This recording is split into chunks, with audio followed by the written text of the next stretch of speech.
समझकर तुम्हें एक एक कदम फूक फूक कर चलना पड़ता है। तो मेरे ख्याल से बेस्ट चीज यही होगी कि तुम यहाँ से उल्टे बैठ चले जाओ। उसी के साथ साथ अगर तुमने यहाँ पर अपने पावर का इस्तेमाल कर लिया हाई लेवल की, तो सभी को तुम्हारी आइडेंटिटी पता चल जाएगी कि तुम बहुत सारा खतरनाक बंदे बनते जा रहे हो। इसलिए अपने पैर पर कुल्हाड़ी मारने से अच्छा है कि थोड़ी सी बेइज्जती सह लो और बेइज्जती सहकर यहाँ से रिटर्न चले जाओ। किंशा का फादर वहाँ पर चैनिंग से कहता कि क्या हुआ, तेरी हवा निकल गई क्या, फाइट नहीं कर रहा? और छिलके यहाँ पर आया था, देख अगर तू यहाँ पर फाइट नहीं करना चाहता है ना तो ठीक है, मैं इसके लिए तैयार हूँ, लेकिन इसकी भरपाई तुझे करनी होगी। अब भरपाई की कीमत है तो 100 मिलियन सोने के सिक्के उस स्टार एसएस लिक्विड को खरीदने के लिए लगा रहा है ना, उसके बदले 200 मिलियन सोने के सिक्के तुझे यहाँ पर मुझे देने होंगे। ये भरपाई होगी मेरे बेटे को थप्पड़ मारने की। तो फटाफट से पैसे निकाल तू यहाँ से चला जा। बहुत जल्दी चुप क्यों खड़ा है, आवाज बंद होगी क्या तेरी, या मुझे देख के तू डर गया? चैनिंग सोच रहा था कि अरे यार पैसे को तो मामला नहीं है, मैं 200 मिलियन सोने के सिक्के यहाँ पर ला सकता हूँ, लेकिन एक बार मैं पैसे मांग चुका हूँ, दूसरी बार मांगूंगा तो ये बुरा नहीं लगेगा? मेरी ये करने के लिए हिम्मत जवाब नहीं दे रही, मेरा ईगो हर्ट हो जाएगा कि मैं लड़की से पैसे मांग रहा हूँ, मैं तो पैसे उससे नहीं मांगने वाला वापस। चैनिंग को ऐसे खड़ा हुआ देखकर किंशा का फादर गुस्सा हो चुका तो अपने सिपाही से कहता है कि देख यहाँ पर ये कुछ भी करने के लिए तैयार नहीं है, तो जाके जरा ऐसे सबक तो सिखाओ, जिंदा मत छोड़ना इस चैनिंग को। क्या चैनिंग से कहती, मैंने कहा था ना जल्दी जल्दी यहाँ से चलो, अभी भी टाइम है। लेकिन चैनिंग कहता है चले जाओ, ऐसे कैसे चले जाओ, ये मेरी डिक्शनरी में है ही नहीं कि मैं इस तरह से अपनी बेइज्जती करवा के यहाँ से जाऊंगा, लगता है मुझे यहाँ पर फाइट करनी ही पड़ेगी, इसके अलावा मेरे पास कोई दूसरा चारा ही नहीं है। कियान उससे कहती है हर लड़के को यहाँ पर हीरो बनने का शौक क्यों होता है, इतनी क्या गर्मी रहती है उनके अंदर, जहाँ फाइट दिखे वहाँ पर घुसना ही घुसना है। जिस पर चैनमिंग कहता है हम लड़के पैदा ही हीरो जैसे हुए करते हैं, हीरो वाली वाइब लेने में क्या ही जाता है। वो सिपाही जैसे यहाँ पर चैनमिंग के ऊपर हमला करने वाले, चैनमिंग यहाँ पर अपनी पावर का इस्तेमाल करते हुए उन सभी के माइंड को मैनिपुलेट कर देता है। इस वजह से वो चैनमिंग को मारने आते हैं, उल्टा वो एक दूसरे को भी मारने पीटने लग जाते हैं वहाँ पर। जिस चीज को देखकर तो किंशा उसका फादर भी है कि अरे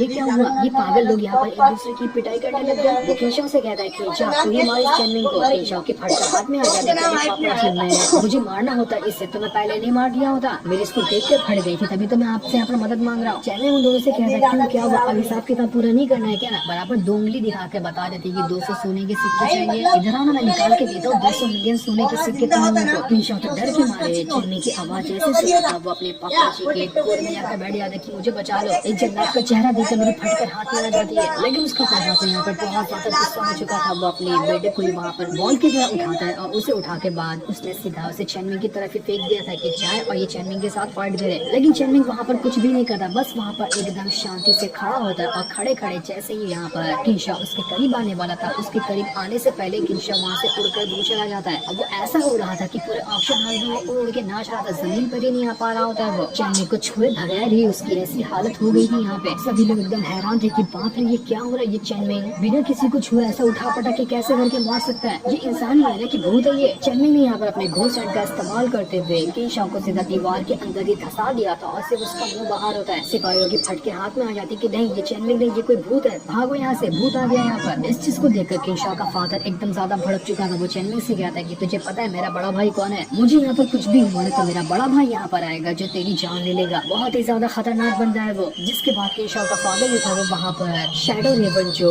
स्पिरिचुअल बर्ड है उसका स्पिरिट पिल खा लेता है, जिस वजह से तो उसके पास शैडो रेवन की स्पिरिट आ चुकी थी, बहुत ज्यादा खतरनाक लग रही होती है। कियान यहाँ पर चैनमिंग से कहती है कि अरे बाप रे ये तो शैडो रेवन की स्पिरिचुअल कोर है, ये बहुत ही खतरनाक चीज है चैनमिंग, तुम यहाँ पर इसका मुकाबला नहीं कर पाओगे, तुम्हारा घोस्ट हेड भी इसके सामने नहीं टिक सकता, इसलिए फटाफट से चलो हम जल्दी से यहाँ से भाग जाते हैं। चैनमिंग कहता है ऐसे कैसे भाग, जो तुमने मुझे रातों को जगह जगह कर तालिस्मान बनाना जो सिखाया है, लगता है अब यहाँ पर ना उन्हें तालिस्मान का इस्तेमाल करना पड़ेगा, जरा मैं भी तो देखूं कि उन तालिस्मान में कितनी पावर है। इसलिए चैनमिंग सबसे पहले अपने स्पिरिचुअल वर्ल्ड के अंदर फायर टाइगर बीस्ट जो होता है उसका तालिस्मान बनाता है, और जैसे वो तालिस्मान बनाता वहाँ पर वो फायर टाइगर बीस्ट आ चुका था, जिसने आते साथ ही किंशा के फादर के ऊपर हमला। चैनमिंग यहाँ पर भी नहीं रुकता, उसने यहाँ पर एक के बाद एक करते हुए जितना भी उसने तालिस्मान बनाना सीखा है सभी का इस्तेमाल करने लगता है। पहले उसने फायर टाइगर बीस्ट का इस्तेमाल किया, दूसरे नंबर पे वो थंडर पावर वाला तालिस्मान बनाते हुए थंडर की मदद से किंशा के फादर के ऊपर अटैक कर देता है। किंशा का फादर एकदम पगला चुका था कि यहाँ पर क्या हो रहा है, कोई मुझे बचा लो, लगता है मैं मरने वाला हूँ। चैनमिंग यहाँ पर भी नहीं रुकने वाला था,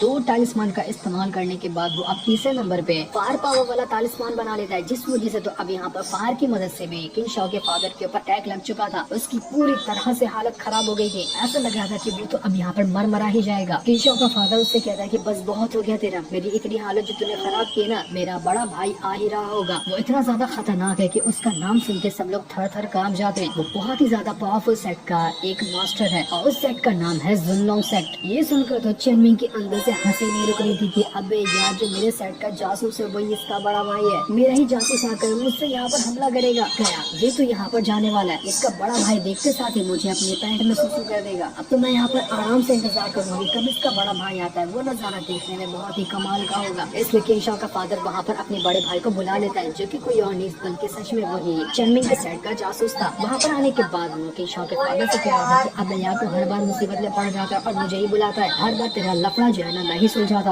अब तूने किससे लफड़ा कर लिया, देख मैं ये काम पकड़ में नहीं करता। उसका छोटा भाई कहता है कि अरे बड़े भाई बस यहाँ पर जिसने अभी मुझे मारा है ना 2-4 थप्पड़ ही आप लगा दो, उसके बदले मैं आपको पूरे के पूरे 100 मिलियन सोने के सिक्के देने को तैयार हूँ, बस आपको 2-3 थप्पड़ मारने हैं। जिस पर वो जासूस कह रहा था कि ठीक है मैं मार दूंगा, 2 दिन का 4-5 थप्पड़ मार दूंगा, चल मुझे जरा वहाँ पर लेके तो चल। लेकिन जैसे उसके सामने नजर पड़ती है चेनमिंग के बाप रे मुझे इसको थप्पड़ मारना है, तो वो उसी टाइम अपने कदम पीछे मुड़ता है और वहाँ से रिटर्न भागने लग गया था कि नहीं भाई चेनमिंग मुझे देख ले, इससे पहले भाग जाता। वरना चेनमिंग को पता चला कि मैं यहाँ पर आया तो वो मेरी जान ले लेगा। किंशा के फादर को तो सदमा लग जाता है कि अरे बड़े भाई तू कहाँ जा रहा है, तुझे तो उसको थप्पड़ मारना था ना, मैं तुझे 100 नहीं बल्कि 200 मिलियन सोने के सिक्के दूंगा, बस एक तो कम से कम थप्पड़ मार दे। जासूस को पता चल चुका था कि चेनमिंग ने उसे देख लिया, अगर अब वो यहाँ पर सीधा सीधा सेट में जाएगा तो चेनमिंग उसे नहीं छोड़ेगा। इसलिए जासूस वहाँ पर चेनमिंग के पास आता है। किंशा के फादर को तो लग रहा था कि वाह अब यहाँ पर जाकर ये चेनमिंग को धड़ाधड़ 2-4 थप्पड़ मारेगा। बहुत ही चेनमिंग उछल उछल कर मुझ पर अटैक कर रहा था ना, अब इसे इसकी औकात पता चलेगी। लेकिन वो जासूस कुछ नहीं करता, बस चेनमिंग के कदमों में आकर गिर जाता है और उससे कहता है कि सेट मार्क्स मुझसे बहुत बड़ी गलती हो गई, मुझे पता होता है कि आप यहाँ पर हो और आपने इसे थप्पड़ मारा तो मैं अपने खुद छोटे भाई को 2-4 थप्पड़ और मार देता। माफ कर देना सेट लीडर, मुझसे बहुत बड़ी गलती हो गई, मैं कभी भी ऐसी हरकत दोबारा नहीं करूंगा, चाहो तो आप मेरी जान बख्श दो और इस किंशा के फादर को मार डालो, मुझे इससे कोई मतलब नहीं है। इतना फनी और इतना कमाल का ये सीन था जिसकी कोई हद नहीं थी। चेन्नई को बहुत ज्यादा गुस्सा भी आ रहा था, तो वो वहाँ से स्टार एसेंस लिक्विड लेकर अपने सेट में आ जाता है। सेट में आने के बाद वो जो जासूस था उसने